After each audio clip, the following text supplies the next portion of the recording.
I am so very honored to have Stephen Melillo with me.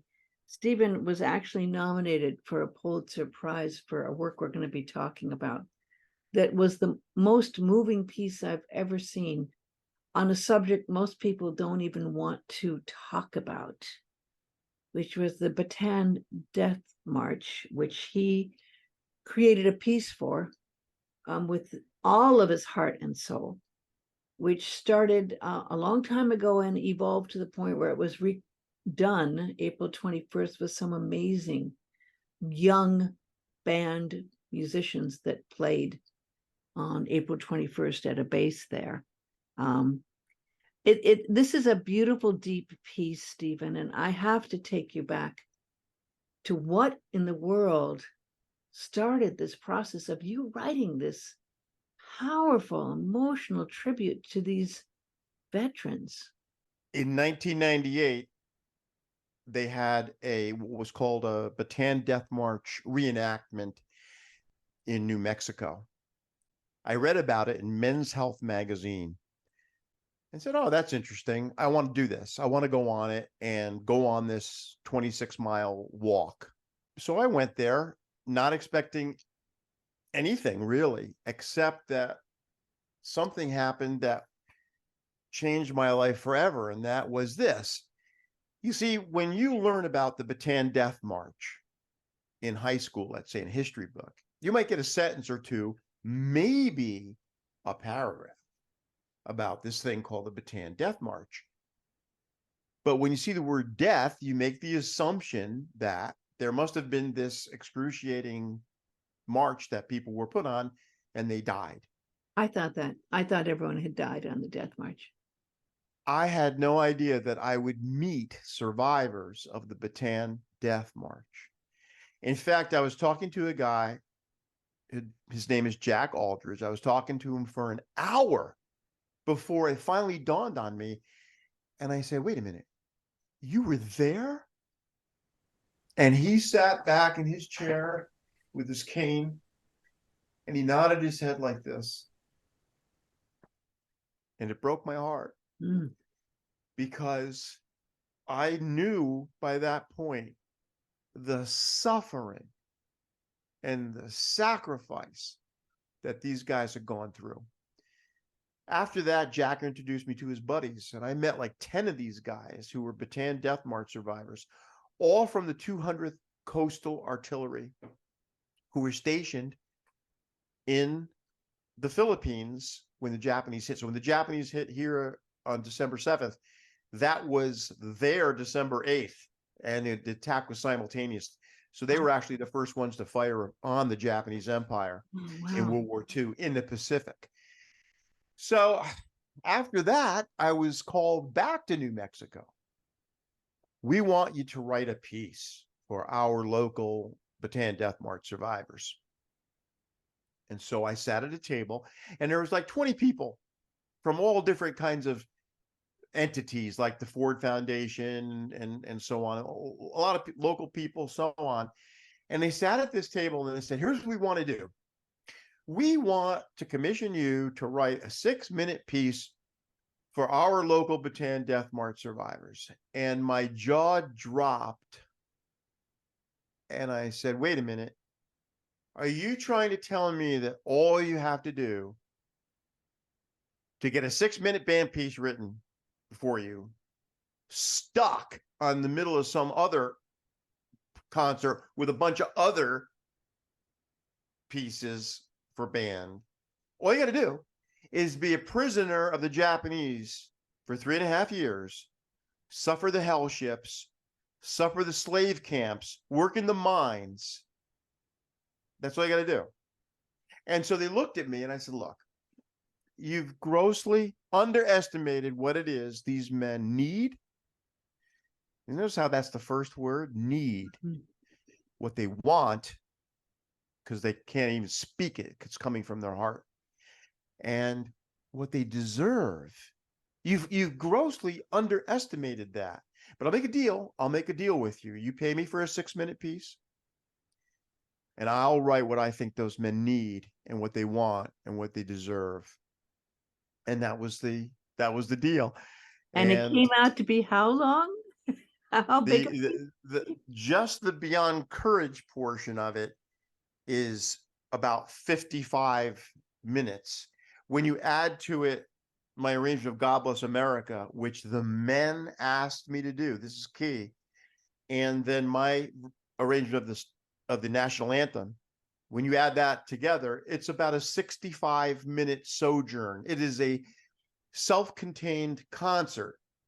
Now, we mentioned this before we were actually recording this, so I want to let people know words like unbelievable or epic are hyperbolic, because a lot of times they use those words for pieces which are not epic and not unbelievable. Okay, this work, we're going to measure it by what it accomplishes, not by what we think. And in 2007, this is actually 3 years after the premiere of the piece in Roswell, New Mexico, a guy came up to me. He was the son of one of the Death March survivors. He said, "Hey, can I get 17 copies of this?" And I said, "Absolutely." I had given out 350 copies of the Japanese military playing this piece. Japanese military. Wow. So I said, "Sure." I gave 17 copies to this guy. Copies He of the took it. music or copies of, because I know At you thi- DVD. at this point, I had visualized it. So in other words, I did the reverse of film scoring.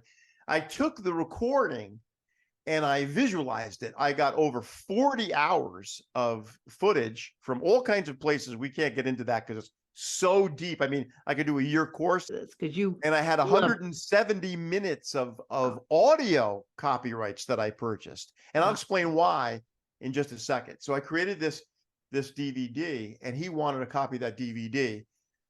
17 copies went to the Congress, and as a result of that, it's a piece of music. Remember, everybody, this is a piece of music. Let's not talk about the Grammys or Oscars, nothing like that. Let's talk about what it did for those men. It got guys who were on the Bataan Death March Bronze Stars and Purple Hearts 62 years after they had been forgotten. To me, that is a valuable role of music and elevates it to, it's okay to use the word unbelievable and it's okay to use the word epic. And Memorial Day is about that. And there was this beautiful, unbelievably touching thank you, because you went way beyond what you were commissioned to do. You went by what your heart and soul said you had to do. And when they saw this, it was life-changing for them, because you were able to express in music what you felt, which completely aligned with how you completely empathized with what they went through. And you were touched by a gift that they handed you. One of the survivors that was there actually handed you a medal that he received. I had pulled this off the wall before, and this is the medal, that the pin of the regiment, the 200th Coastal Artillery from New Mexico. And Jack Aldridge at the premiere took the pin of the regiment off of his lapel and pasted onto my I can never tell this without tearing up, and pinned it onto my lapel and said, "From this day forward, you are my grandson."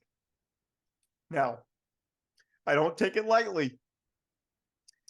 You know, I wanted to cook for him. I wanted to do everything I could for him. I wanted to let him know that not 1 second of his life was wasted, and that the tragedy and the agony and the suffering and everything else that he went through paid off. I want to talk to you about what was the mission of this piece and how the mission was accomplished.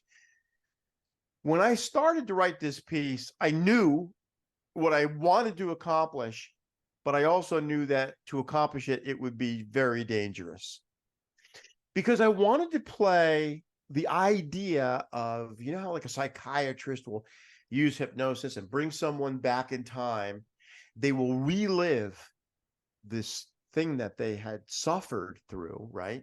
And they'll get to the crux, they'll get to the moment where it could go either way, and then A skilled psychiatrist will show them the other way and then they'll be healed. Well, that was my sort of crazy idea at the beginning. So I said, how am I going to achieve this? And I went out and I purchased the copyrights to 70 different pieces, over 170 minutes of music. As the composer, was to organize all of this into a absolutely historically correct timeline, things that were playing on the radio, things that were being spoken, things that you hear from FDR, things that you hear from Winston Churchill, and put them in such a sequence of events that you are reliving exactly what you felt when you were called into the service to fight the Japanese Empire. That's all that happened. We lived through Pearl Harbor again. We lived through everything. And this is about 55 minutes of darkness, of suffering. And it takes us to when the Japanese haul up the white flag. Now, why was this so important? Every April 9th, and this is what I learned when I went out to New Mexico, they would have a celebration. Now, I'm using that word in an opposite way here. And they would raise a white flag on April 9th. Why are you raising a white flag? To commemorate the day when we were surrendered to the Japanese Empire. And they always said, we did not surrender. We were surrendered. Our leaders surrendered us. We would have fought. We would have fought. They keep saying that. So in this piece, all takes us up to the white flag. White flag goes up.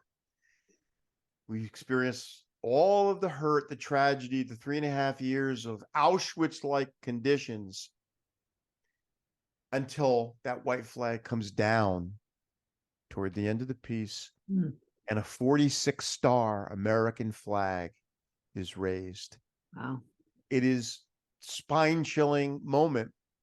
When the guys in New Mexico saw this premiere, I'm not kidding you, they came in hunched over, walking on their canes.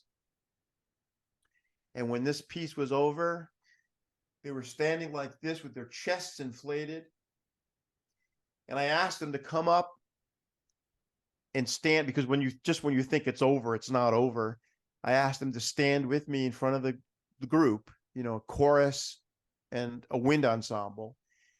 And I said, I got another something for you.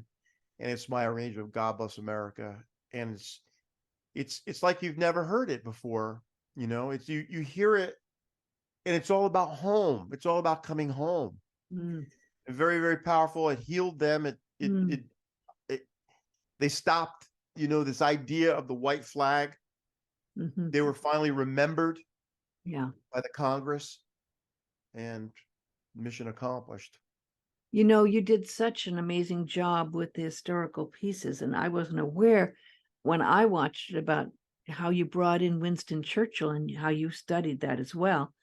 And coming round to the most recent events, you have a wonderful son named Schaefer, and he also plays beautifully. And you have made a point of playing taps, and having you or Schaefer, sometimes both of you. I didn't realize there was a way to do taps that echoed. You just told me this for the first time, but you have been doing this for veterans.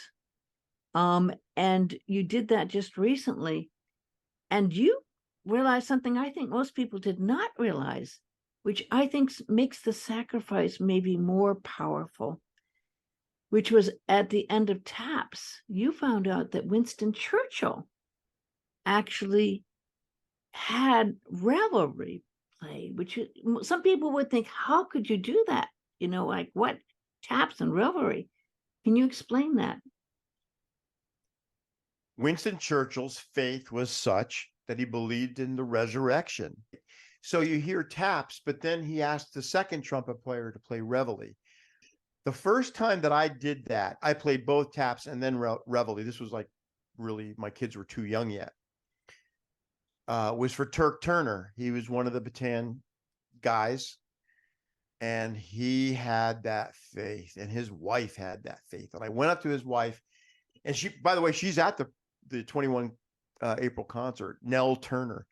And I went up to Nell and I said, Nell, you know, of all the people that I know, Turk should have Reveille played as the echo to Taps. And she was like, yes, yes. And so for the first time there it was, you know, boom, boom, boom, but then and it's like such a contrast, but it really is a summation of our faith that, you know, the soul is going on, the soul is passing on. Just yesterday, Schaefer and I played for a World War II veteran, and he had passed away 3 years ago, and they were actually just interring his ashes at this service. But with all of his brothers and cousins, everybody who fought in World War II, they're all buried together in the same spot. And I asked the daughter, I said, do you think that it would be proper to play Reveille rather than to play Taps again in an echo? And she was like, oh, yes, that's definitely what my father was all about. And I explained to her about Winston Churchill, and oh, my father loved Winston Churchill. I said, well, then we have to do this. So yesterday, that's what we did. We played Taps and then Reveille, and I watched all the people there with smiles on their face, you know, because you really have to confront your own faith. Of course, after 3 years, it's a little bit easier. And say, do I really believe that life goes on? And for those people that do, yeah, Reveille is definitely appropriate. And you know, and I know the music is so powerful that it's not only the emotions, but it carries its energy field, and it is waves of energy that goes on, just like what we're talking about. Energy carried in radio waves or any kind of waves moves on. And yes, on some level, those energy waves, the music of the revelry is recognized on a higher way, in a higher plane, that this is the beginning, the wake up call, from the aloha, the goodbye, to the call, you know, of the wake up on the next level. And it again makes the sacrifice seem to have more import and sense and acceptable, because sacrifice is not an acceptable thing for a lot of people. And I think that may be, Stephen, why a lot of people don't want to hear the depth of the sorrow and agony that these people faced. It's very hard for people when they're already going into overwhelm and difficult times to think of even more difficult times. Part of us wants to think that, you know, some of that didn't happen. This has been, I think, a problem with and for so many veterans when they returned home, is that there's many people that want to move on and, okay, that's over, you know, that's done. Why should we relive it? And I think, you know, one of the greatest accomplishments from this last concert is this. So we had kids coming from Buffalo. They left at 4:30 a.m. Charter bus drivers quit on them, even though they had a contract, and they had to come down in school buses. So I want you to picture this: a band and a chorus leaving at 4:30 a.m., getting to a Navy base, having to go through the, you know, the military guards. yeah, They're vetted to do this, right? They come through at 9:10 p.m. after that long day on school buses, and they come in and we start rehearsing. The other band from Belmore, New York, they did the same thing. They left early. They got there. They waited. They got there first. So they waited for these kids like 2 hours. They waited on a Navy base, really no air conditioning, on a stage that's not conducive to do this kind of a concert at all. But it's there for our active military. It's there for our veterans. What was one of the most important things about this? It's not just what happened to the audience, because that's obvious. You have tears of joy and you have tears of appreciation. They get it. That's good. But when all of these kids, and I mean all of them, when these kids were coming up and after all of that they had been through, expressing the fact that they understood why they did this, what it meant to be a patriot, what it meant to understand the sacrifice of others, the words that were coming from their mouths, these 14, 15, 16, 17-year-old kids, including my kids, they played, and they, the band directors let my two kids play trumpet 3 and trumpet 1, and they both played taps in the piece. Just the meaning of what they had done had resonated with them so much that when they were going back, one of the bands, when they were going back to Long Island, if you can picture this now, high school kids, they, without prompting, broke into the national anthem, and they started singing the national anthem together on that bus. The band director, called me and said, listen to this, because that was their way of saying, we get it. And that's an important mission. We have a lot of the guys who were in the audience came up to me and said, you know what? This whole thing that happened tonight is really about hope. I said, okay, what do you mean? What do you mean? He goes, because when I look at television and when I watch the news and I see all the stuff going on, I have a very dark vision about where this country is going. And then to see these kids get together and do this and give what they gave, I just have hope for the future. I go, you just keep having that hope, because this is the majority of people. It's not like you get on TV. There's a lot of people like this who understand the cost of freedom. And it's so powerful that energy and that true understanding of what happened and the price paid, which can be forgotten, unfortunately, too easily, way too easily these days. We have so many distractions from that pain, video games, whatever, it's so many distractions. But it's only through, I think, understanding, as you did when you went back, almost like you traveled back to where they actually experienced that. Until you do that, are you really, I think, learning the lesson that we all need to learn to understand how you can finally see what people gave and maybe have a sense of the sacrifice. And with that sacrifice being hopefully, like the word hope again, that we have maybe learned some lesson. Now, you know what? You and I have talked about this, it's a very hard lesson to learn. And I think sometimes this planet, we pray for peace all the time. And and I know, gosh, we're still seeing the cost of war. But at the same time, maybe there's a little bit of understanding what that all is for. You have to understand history. If you don't understand history, you are going to repeat things. And in fact, even when I made my opening speech that night on the 21st, I implied that everything that you're going to see in this piece is in fact repeating itself now. Just as we had going into World War II, these set of variables, these set of conditions and parameters, those exact same things are happening now for those with eyes to see and those with ears to hear. Years ago when I was in high school, there used to be a t-shirt and it said, just do it. So I came up with a t-shirt and I said, just do what your t-shirt says. The problem is that everybody has buzzwords. We talked about unbelievable and epic before. How about let's add simpatico and let's add compassion to that? What good are the words unless you actually live with compassion? If you use those words and you use them as buzzwords and you're not really living those things, then you're not living your t-shirt. And the trick is to live your t-shirt. If you're going to say something, you have to live it. I talked to a guy for 3 years. This is important, Cindy. I talked to a guy for 3 years, Charlie Dowdy. On the first day, he said to me, I don't know why you come here. He goes, you'll never understand what we went through.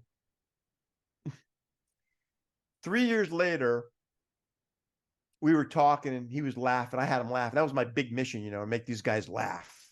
I'd call him up I try to, because I believe that laughter would keep them around longer, right?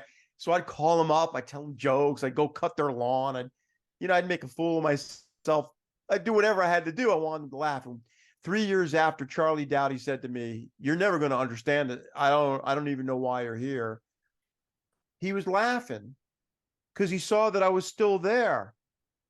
You see, it took 3 years, but it took him 3 years to go, "Oh, well, this guy." And I said to him, "Charlie, there's no way I'm ever going to understand what you went through." He goes, "But I'm going to try. And if you keep talking to me, I'll keep listening." And he was actually the first guy I played taps for. Wow. He was the first one of the guys that I knew that left us. I was talking to, I did a whole course about, and videotaped a course on, that was being done on death and dying by some of the top scholars, and they had teachings and people attended the courses. And there was this Japanese lady Japanese American lady who was taking the course. And during the course of the course, she contracted cancer and a death sentence. And she told the teacher, the professor, very respected teacher, she says, "Professor, I've been taking this course and I hope to find some help with this course, but now I know that I'm dying. Taking a course on dying and actually dying is a very different thing."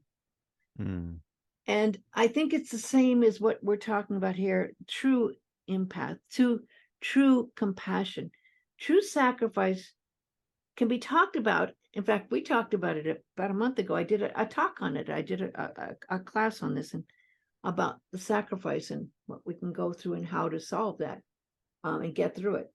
And then through some things I'm going through, I'm going, boy, it's a lot harder when I'm starting to go through my things than what you might think you're told. And I think that's the truth of what our country and the history and the feeling of what the people you experienced and dedicated so much to, what it took to actually understand how living it and dying for it, how the feeling of it and that true feeling is. And I think you accomplished it. I think you accomplished it so powerfully and so beautifully that these teenagers who are able to perform it, their lives will be changed from that experience. I think they felt what I felt, which is it's impossible for me to listen to that music. It's impossible for me to conduct it, especially without crying at the end. And ironically, I don't cry at the tragic sections. I cry at the triumphal section. And the reason is, I'm going to cry even thinking about it now. The reason is because I honestly feel that those men, bear with me. I honestly feel that those men who would otherwise be forgotten are at that moment alive again. And they're saying, "Thank you for remembering us. Thank you that our life was not in vain." Mm. Now, I said to Jack, wouldn't it have been better if God picked John Williams to do this? Because then you'd have, millions of people would know about it. Why, in God's name, would God pick the littlest of the little drummer boys and give him this task? And Jack said, "Get ready for this because you're one of us." Wow. I don't know if we play taps at this point of revelry, but on that note, I think we just have to let people experience some of this. I hope that people will take the time to be able to see there was video done. There's more on your site that has been done. And that really will tell the rest of the story. People do have the time. Can you get people know the best way to find out more? Maybe to get that DVD, if people even play DVDs anymore, to get more information on this. For the DVD, just go to my website, stormworld.com, and go to tracks. and it's all separated up. There's like 52 CDs, and then there's like a few DVDs on the very bottom. You got to scroll all the way down to the bottom, and you'll find That We Might Live. It's called Kakehashi, That We Might Live. The Japanese word Kakehashi means a bridge to the future. Hmm. And so that's what this is really about, because even the Japanese, remember now, the Japanese military played this, and it had to be approved through the Japanese Ministry of Defense. This was not approved by musicians. It was approved by the government of Japan. And they knew that they were extending an olive branch, because you see, it's really, war is really not about people versus people. It's governments and their stupidity versus governments, and people are the cannon fodder. And that's another thing that's brought about in this piece, that these great human beings were sacrificed. And of course, don't get me started. The history is too vast. You know, why does Winston Churchill appear in this piece? Because they wanted to fight Hitler. They didn't want to fight the Japanese, but they used the Japanese to attack Pearl Harbor as an excuse to get into World War II, and Hitler first. That was the expression. Hitler first. Hitler first meant that our guys over there, Bataan and Corregidor, were expendable. Think about that. Yeah, no compassion, no empathy, no understanding. And that's what can happen. That's what is sometimes heartbreaking. And I know you did your best to try.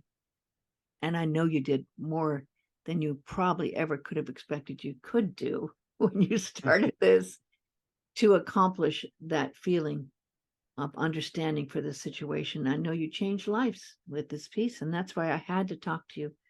I said, for Memorial Day, this story has to be told, because there's so much more. There's so much more than we might give some kind of pause to understand going on here, that we might live. So I always thank you. You do so much more than people realize, but I know all of those in the Bataan Death March were there and did want to thank you. And I know that the students that played on April 21st, lives understood, and their lives will be changed from that experience, that powerful experience that they went through. And I just hope that the ripples effect of what you've created, and I do believe it will go on and on, to help people to understand. Cool. Thank you, Stephen. Thank you, you. Stephen. God bless you. God bless you too. Thanks a lot.